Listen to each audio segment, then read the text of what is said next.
दोस्तों नमस्कार, स्वागत है आप सभी का प्रज्ञा एजुकेशनल यूट्यूब चैनल पर। My self doctor Anil Yadav.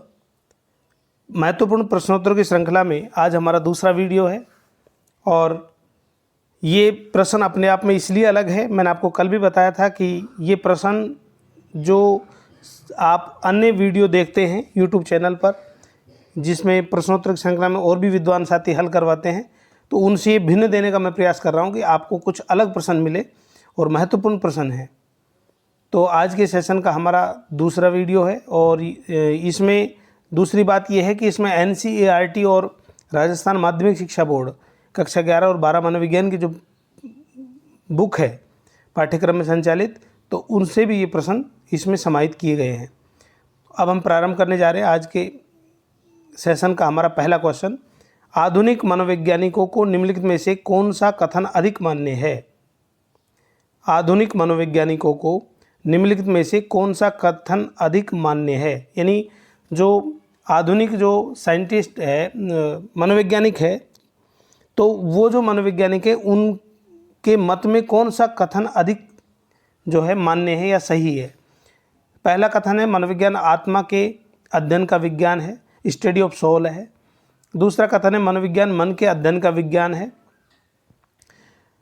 तीसरा कथन है मनोविज्ञान अनुभूति के अध्ययन का विज्ञान है, चेतन अनुभूति के अध्ययन का विज्ञान है। और चौथा जो कथन है मनोविज्ञान व्यवहार तथा मानसिक प्रक्रियाओं के अध्ययन का विज्ञान है। तो साथियों, यहाँ पर ये जो कथन है, इन कथनों पर हम एक एक पर विचार करेंगे। आप ने उत्तर सोच लिया होगा, एक बार पुनः आप सोच सकते हैं आपके अकॉर्डिंग आंसर कौन सा होना चाहिए। बिल्कुल, तो आंसर जो राइट आंसर है वो होगा घ, मनोविज्ञान व्यवहार तथा मानसिक प्रक्रियाओं के अध्ययन का विज्ञान है। अब इस कथन को हम समझते हैं। सबसे पहले इसमें 4 कथन दे रखे। मनोविज्ञान आत्मा के अध्ययन का विज्ञान यानी आत्मा का विज्ञान है, तो आत्मा का अध्ययन का विज्ञान है। ये 16वीं शताब्दी में कहा गया था और ये बात कर रहा है आधुनिक मनोवैज्ञानिक, तो ये कथन गलत हो जाता है, आत्मा का अध्ययन का विज्ञान। इसके बाद मन के अध्ययन का विज्ञान, साइंस ऑफ माइंड, तो ये मन के अध्ययन का 17वीं-18वीं शताब्दी में था, तो ये भी कथन जो है खारिज हो जाता है। मनोविज्ञान अनुभूति चेतना का विज्ञान है, तो चेतना का विज्ञान विलियम वुंट टीचनर इसके शिष्य ने कहा था, तो ये भी कथन खारिज हो जाता है। इसके बाद व्यवहार का विज्ञान आया 19वीं शताब्दी में और वर्तमान में व्यवहार का विज्ञान चल रहा है, तो मनोविज्ञान व्यवहार तथा मानसिक प्रक्रियाओं के अध्ययन का विज्ञान है। हमारा ये कथन राइट होगा। नेक्स्ट हमारा क्वेश्चन है, मनोविज्ञान का जनक किसे कहा गया है? फादर ऑफ साइकोलॉजी, तो मनोविज्ञान का जनक किसे कहा गया है? Father of psychology William won't को, टीचनर को, अरस्तू को, इनमें से कोई नहीं। विलियम वुंट को, टीचनर को, अरस्तू को, इनमें से कोई नहीं। मनोविज्ञान का जनक, मनोविज्ञान का जनक राइट आंसर कौन सा होगा? मनोविज्ञान का जनक कहलाएगा अरस्तू। मनोविज्ञान का जनक अरस्तू कहलाएगा। यहाँ पर ध्यान देने की यह बात है कि मनोविज्ञान का जनक फादर ऑफ साइकोलॉजी तो अरस्तू कहलाते हैं, जबकि प्रयोगात्मक मनोविज्ञान के जनक किसके? प्रयोगात्मक, तो प्रयोगात्मक मनोविज्ञान के जनक विलियम वुंट कहलाते हैं। Father of experimental psychology William won't और फादर ऑफ साइकोलॉजी अरस्तू। इसके बाद हमारा नेक्स्ट क्वेश्चन है क्वेश्चन नंबर 3, जब व्यक्ति किसी घटना या व्यवहार होने के बाद उसकी उपयुक्त व्याख्या करता है तो इस दृष्टिकोण को क्या कहा जाता है? जब व्यक्ति किसी घटना या व्यवहार के होने के बाद, यानी कोई घटना घटित हो गई या कोई व्यवहार कर दिया गया, प्रकट कर दिया गया, उसके बाद उपयुक्त व्याख्या करता है, ऐसा कौन सा दृष्टिकोण है? तो साथियों, यहाँ पर मन और व्यवहार को समझने के 2 तरह के उपागम को अपनाया गया है, 2 तरह के अप्रोच को अपनाया जाता है। एक पश्च दृष्टि उपागम कहलाता है और दूसरा वैज्ञानिक उपागम। ये पश्च दृष्टि वैज्ञानिक उपागम और दूसरा पश्च दृष्टि उपागम। लेकिन यहाँ पर जो हमारा सवाल है, ये सवाल कह रहा है कि जब व्यक्ति किसी घटना या व्यवहार के घटित होने के बाद उसकी उपयुक्त व्याख्या करता है तो इस दृष्टिकोण को क्या कहा जाता है? तो यहाँ पर वैज्ञानिक उपागम, पश्चदृष्टि उपागम, दार्शनिक उपागम और इनमें से कोई नहीं। तो यहाँ पर आप आंसर बताएं कौन सा होगा? वैज्ञानिक उपागम, पश्चदृष्टि उपागम, दार्शनिक उपागम और इनमें से कोई नहीं। तो यहाँ पर जो राइट आंसर होगा वो होगा पश्चदृष्टि उपागम। कौन सा होगा? पश्चदृष्टि उपागम। क्यों होगा? क्योंकि पश्चदृष्टि उपागम में किसी घटना या व्यवहार के घटित होने के बाद उसकी व्याख्या प्रस्तुत की जाती है। यहाँ पर जैसे हम एक उदाहरण से इसको समझते हैं। मान लीजिए कोई कक्षा 10 में छात्र पढ़ता था और वो असफल हो जाता है। तो असफल होने के बाद बहुत सारे रीजन देंगे कि ये पढ़ता नहीं था, ये ऐसे बदमाशी करता था, केवल खेलता ही रहता था, टीवी अधिक देखता था। इस प्रकार घटना घटित होने के बाद, उसके फेल हो जाने के बाद उसकी व्याख्या प्रस्तुत करते हैं। तो इस दृष्टिकोण को क्या नाम दिया? पश्चदृष्टि उपागम। दूसरा जो उपागम यहाँ पर दे रखा है वैज्ञानिक उपागम, क्योंकि मन और व्यवहार को समझने के लिए सामान्यतः दो उपागम का प्रयोग किया जाता है, दो अप्रोच का उपयोग किया जाता है, पश्चदृष्टि उपागम और वैज्ञानिक उपागम। और दूसरा वैज्ञानिक जो उपागम है, वैज्ञानिक उपागम के अंतर्गत प्राणी के भीतरी और बाहरी व्यवहार को समझने के लिए हम उस पूर्व अनुमान लगाते हैं कि ऐसा होगा।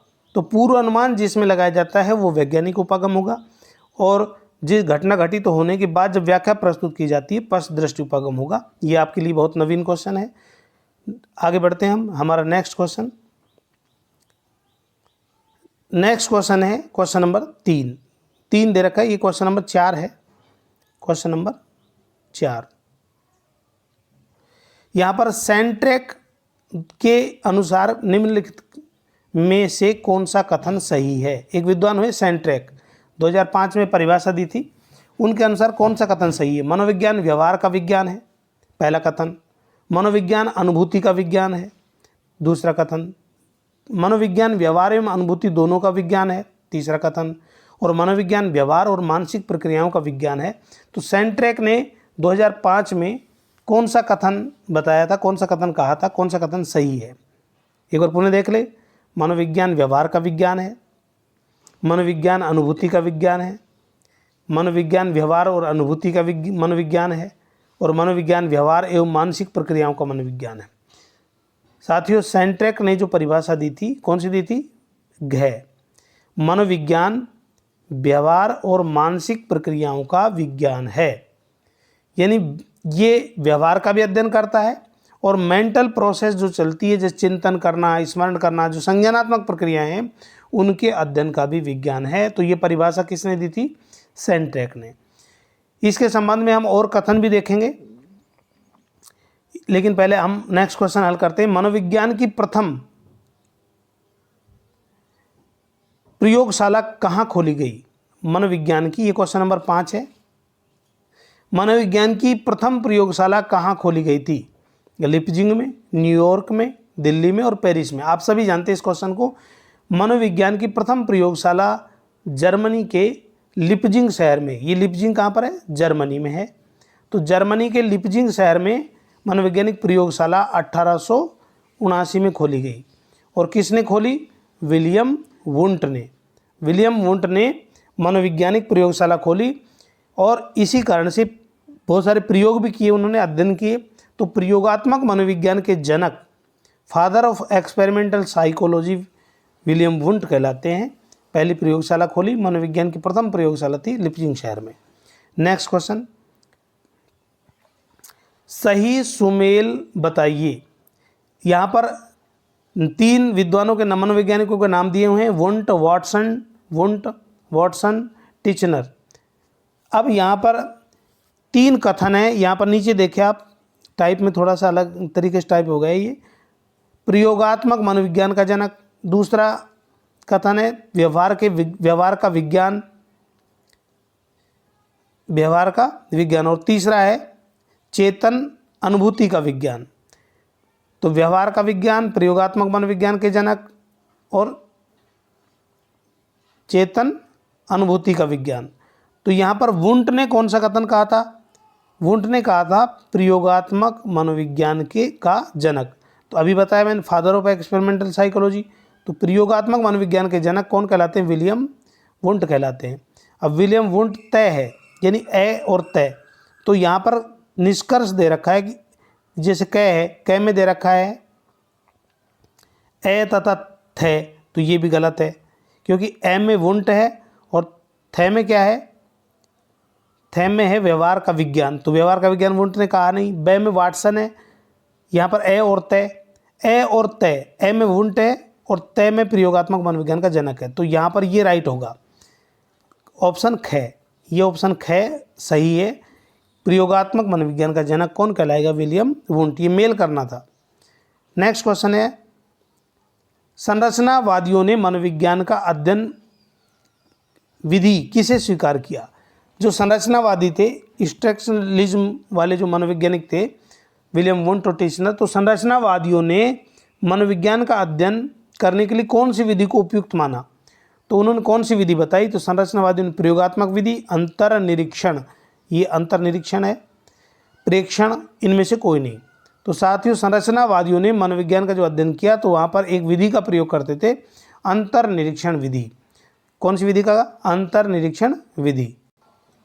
संरचनावाद जो है स्ट्रक्चरलिज्म, उसे संरचनावाद को जो है अंतर्निरीक्षणवाद भी कहा जाता है, संरचनावाद को अस्तित्ववाद भी कहा जाता है। और उन्होंने जो है प्रमुख विधि अध्ययन करने की, व्यवहार के अध्ययन करने की, मनोविज्ञान की जो विधि बताई वो बताई अंतर्निरीक्षण विधि। हमारा नेक्स्ट क्वेश्चन है, विलियम जेम्स ने किस कथन पर अधिक बल डाला? यानी विलियम जेम्स ने कौन से कथन पर अधिक बल डाला? मनोविज्ञान की विषय वस्तु चेतना है, पहला कथन। मनोविज्ञान में चेतना की या चेतना के कार्यात्मक उपयोगिता का अध्ययन किया जाना चाहिए। तीसरा, मनोविज्ञान के अध्ययन का विषय वस्तु केवल अनुभूति होनी चाहिए। और चौथा है, इनमें से किसी कथन पर भी नहीं। अर्थात विलियम जेम्स ने किस कथन पर अधिक बल डाला? क्या उन्होंने विषय वस्तु को चेतना कहा? क्या मनोविज्ञान चेतना के कार्यात्मक उपयोगिता पर बल डालने की बात करी? या मनोविज्ञान के अध्ययन की विषय वस्तु केवल अनुभूति होनी चाहिए?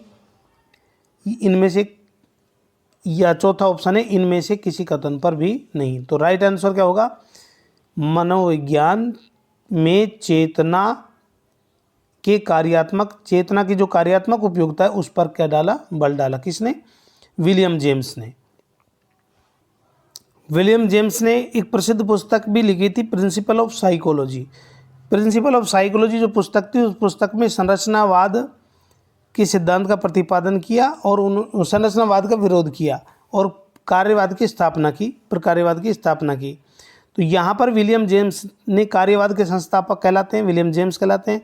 तो इस पुस्तक में उन्होंने क्या किया? संरचनावाद का विरोध किया और कार्यवाद या प्रकार्यवाद की स्थापना की। और उन्होंने कहा कि मनोविज्ञान की विषय वस्तु जो है वो चेतना के तत्वों के अध्ययन करना ही नहीं, बल्कि चेतना की उपयोगिता का अध्ययन करना अधिक है। तो यहाँ पर चेतना के कार्यात्मक उपयोगिता पर बल डाला किसने? विलियम जेम्स ने। नेक्स्ट क्वेश्चन है, नैदानिक मनोविज्ञान किस तरह की व्याख्या है? शुद्ध मनोविज्ञान की शाखा है, किस तरह की शाखा है? यहाँ पर ये शाखा है। नैदानिक जो मनोविज्ञान है, क्लिनिकल साइकोलॉजी, ये किस तरह की शाखा है? शुद्ध मनोविज्ञान की शाखा, अनुप्रयुक्त मनोविज्ञान की शाखा, अंशतः शुद्ध अंशतः अनुप्रयुक्त, और न शुद्ध मनोविज्ञान और न ही अनुप्रयुक्त मनोविज्ञान की शाखा। तो इसका जो राइट आंसर होगा वो क्या होगा? अनुप्रयुक्त जो है मनोविज्ञान की व्याख्या करता है या शाखा है। तो अनुप्रयुक्त मनोविज्ञान, नैदानिक मनोविज्ञान किस तरह के का मनोविज्ञान है? तो अनुप्रयुक्त मनोविज्ञान है, अप्लाइड ब्रांच है ये। अनुप्रयुक्त मनोविज्ञान या व्यवहारिक मनोविज्ञान भी इसे कहते हैं। अनुप्रयुक्त मनोविज्ञान क्या कहेंगे? व्यवहारिक मनोविज्ञान। अब ये होता क्या है? अनुप्रयुक्त मनोविज्ञान किसे कहते हैं? जिसका उद्देश्य व्यवहार से संबंधित समस्याओं को समझना, व्यवहार से संबंधित जो समस्याएं हैं उनको समझना तथा सैद्धांतिक मनोविज्ञान के सामान्य नियमों की सहायता से इन समस्याओं का व्यवहारिक समाधान खोजना क्या कहलाता है? अनुप्रयुक्त मनोविज्ञान या व्यवहारिक मनोविज्ञान कहलाता है। तो नैदानिक मनोविज्ञान अनुप्रयुक्त मनोविज्ञान है। और एक मनोविज्ञान आता है शिक्षा मनोविज्ञान। ध्यान रखें, ये बहुत इम्पोर्टेंट है, शिक्षा मनोविज्ञान। तो शिक्षा जो मनोविज्ञान है इसे भी अप्लाइड ब्रांच कहते हैं, अनुप्रयुक्त मनोविज्ञान है। शिक्षा मनोविज्ञान कैसा मनोविज्ञान है? अनुप्रयुक्त मनोविज्ञान, क्योंकि व्यवहार संबंधी समस्याओं को समझना और सैद्धांतिक मनोविज्ञान के जो सामान्य नियम है उनकी सहायता से समस्याओं का व्यवहारिक समाधान खोजा जाता है। इसलिए ये कैसा मनोविज्ञान है? अप्लाइड ब्रांच है। हमारा नेक्स्ट क्वेश्चन है, व्यवहारवाद की स्थापना किसने की? व्यवहारवाद की स्थापना किसने की? वाटसन ने, टीचेनर ने, स्किनर ने? तो आप सभी जानते हैं व्यवहारवाद की स्थापना किसने की? वाटसन ने। और व्यवहारवाद की स्थापना कब की थी? 1913 में। वाटसन ने व्यवहारवाद की स्थापना की 1913 में। तो मित्रों, आज के सेशन के हमारी 10 प्रश्न थे। कल महत्वपूर्ण 10 प्रश्न शाम तक अपलोड होंगे कल। तो कल क्योंकि 10-11 बजे रोज़ाना होंगे, लेकिन किसी कारणवश कल शाम तक अपलोड हो पाएंगे। तो तब तक के लिए नमस्कार, thank you, have a nice day.